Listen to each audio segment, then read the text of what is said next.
زیب و زینت خامد کے لیے اختیار کرنا. ایک حدیث یاد آگے سناتا ہوں. میرے نبی نے فرمایا اپنی بیویوں کے لیے زیب و زینت اختیار کرو. تسی کاروباری کوئی ڈیل کرنی ہوتے واسکٹاں پا کے تے سارے خوشبو لا کے جاندے ہو. میرا نبی کہہ رہا ہے بیویوں کے لیے زیب و زینت اختیار کرو.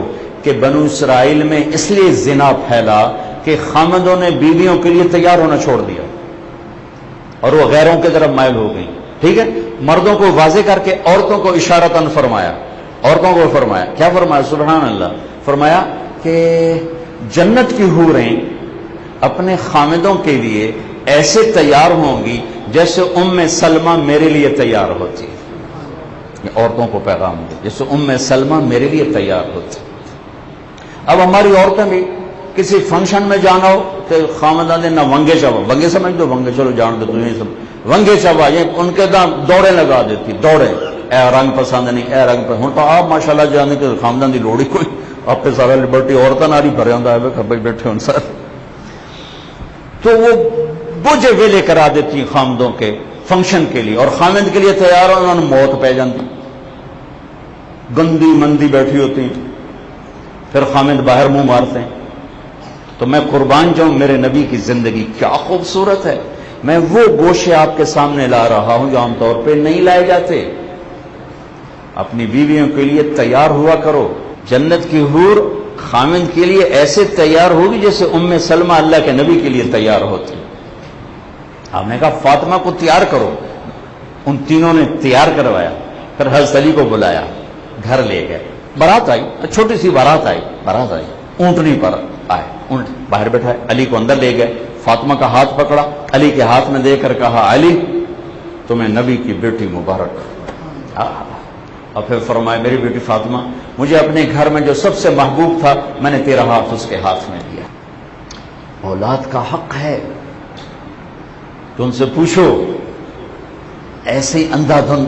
مجھے ایک خاتون نے بتایا کہ میرا رشتہ آیا ہوا تو میرے ماں باپ الگ کمرے میں میٹنگ کر رہے تھے، اس کو خبر ہی نہیں لگنے دے رہے کہ وہ اس کا رشتہ آیا ہوا.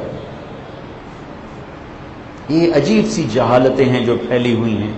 ان سب کو بیلنس کرنے کے لیے نبی والے اخلاق سیکھو. تھوڑا سا ٹائم قرآن کو دیا کرو، قرآن پڑھا کرو. اللہ کے واسطے قرآن پڑھو، قرآن پڑھو، قرآن کا ترجمہ پڑھو. میں آپ کو اللہ رسول کا واسطہ دیتا ہوں، قرآن پڑھو کہ اللہ کیا کہہ رہا ہے، اور اپنے نبی کی سیرت پڑھو کہ میرے نبی نے زندگی کیسے گزاری. صرف پیسے ہی گننے کو اپنا کمال نہ سمجھو، اور صرف کاروبار بڑھانے کو اپنی زندگی کا کمال نہ سمجھو. اور بھی دکھ ہیں زمانے میں محبت کے سوا، راحتیں اور بھی ہیں وصل کی راحت کے سوا. زندگی صرف کمائی کا نام تھوڑا ہی ہے. اور کاروبار بڑھا، جتنے آپ کاروبار بڑھاتے ہو بے ہنگم اتنا آپ خود پریشان ہوتے. ادھر بھاگ رہے ادھر بھاگ ہے تو لطیفہ، لیکن کنا سونے آنکھاں ویکھے ٹائلٹ میں سودے کر رہے ہوتے ہیں. چکا دے ہو گڈی بنا دے ہو اور بے وقوف ہو کام کر جڑا کرنا ہے. ٹائلٹ میں سودے کر رہے ہوتے. یہ زندگی ہے، اس کو زندگی کہتے ہیں. لائف کوالٹی تو ان بڑے تاجروں سے کہتا ہوں کبھی اپنی لائف کوالٹی کو چکھیے کہ کیسی. روٹی کھا رہے ہیں موبائل کان کو لگا ہوا ہے. اے روٹی کھا رہے ہو سوا کھا رہے ہو. کھانا کھاتے موبائل سننا زہر بنا دیتا ہے سارے کھانے کو. اور تم سب بڑے کاروباری تم محروم ہو گئے ہو انسانوں کی طرح کھانا کھانے سے. ٹیلی فون ادھر لگا ہوا ہے، کھانا کھایا کھانا کھایا کھانا کھایا. او بھائی اللہ کے واسطے اس کمائی پہ لعنت بھیجو جو تمہیں کھانے کا نہ چھوڑے، بچوں کا نہ چھوڑے، بیوی کا نہ چھوڑے. اور ہر بچے کے ہاتھ میں موبائل ہے اور کھیل رہے ہیں. نہ ماں کو بچوں کی خبر، نہ بچوں کو ماں کی خبر، نہ بھائی کو بھائی کی خبر، نہ بہن کو بہن کی خبر. سب ہاتھ ہے جو موبائل لگے ہوئے. ایک گھر ایک موبائل نے جغرافیہ سکیڑ دیا اور دلوں کو بکھیر دیا ہے. ایک چار دیواری نہیں، ایک کمرے میں رہنے والے میاں بیوی ایک دوسرے سے دور ہو گئے. یہ کیا تمہاری سہولت ہے؟ یہ کیا زندگی ہے؟ اور ماں باپ اور اولاد کا آپس میں تعلق زیرو ہو گیا. صرف ماں باپ کھانا کھلا دو، کپڑے پہنا دو، وردی پہنا دو، اسکول بھیج دو، ٹیوٹر کے پاس بھیج دو اور لیپ ٹاپ پہ بٹھا دو.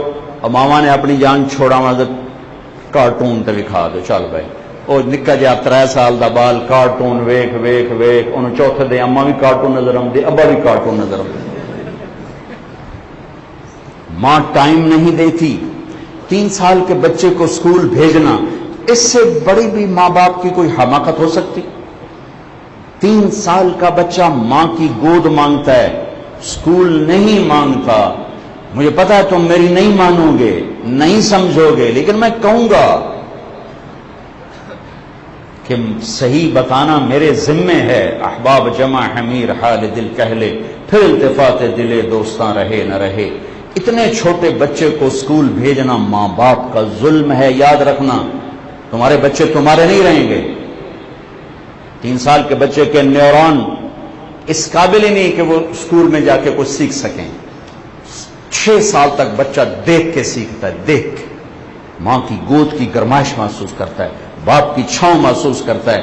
باپ کو کاروبار سے فرصت نہیں، ماں کو اپنے بکھیڑوں سے فرصت نہیں ہے، تو اولاد جیسی قیمتی چیز ضائع. کاروباری بنا دیا بیٹے کو، یہ تو کون سی بڑی بات ہے. انسان بنانا سب سے ٹف جاب ہے. ماں باپ ٹائم نہیں دے رہے ہیں. ٹائم دو، اپنی اولاد کو ٹائم دو. آپ 3 سال کے بچوں کو اسکول میں ڈالتے ہو، آپ نے ذبح کر دیا اپنے بچے کو الٹی چھری کے ساتھ. سمجھ میں آئے نہ آئے تمہاری مرضی ہے. وہ کہہ رہا ہوں جو انسانی، جو میرے اللہ نے مجھے بتایا ہے دین کی روشنی میں اور حدیث کی روشنی میں کرو گے، اپنی نسلوں کو ٹائم دو گے، آپ کی نسلیں آپ کی قبر کا ٹھنڈک کا سبب بنیں گی.